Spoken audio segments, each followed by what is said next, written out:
তাহলে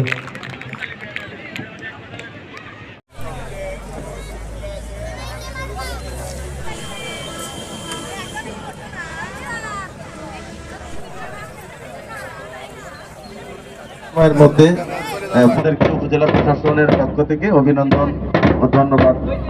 বাঙালি জনতার পশ্চিম পাকিস্তানি জান্তার বিরুদ্ধে যুদ্ধে ঝাঁপিয়ে পড়ে এবং গভীর শ্রদ্ধা ও ভালোবাসার সাথে স্মরণ করি আমাদের মহান সার্বভৌম বাংলাদেশ পেয়েছি। বাঙালি জাতির হাজার বছরের ইতিহাসের শৌর্যবীর্যের এক অবিস্মরণীয় গৌরবময় দিন আজ। পাইলট বালিকা উচ্চ বিদ্যালয় স্কাউট দল, আমি তাদেরকে পুরস্কার নেবার জন্য অনুরোধ জানাচ্ছি।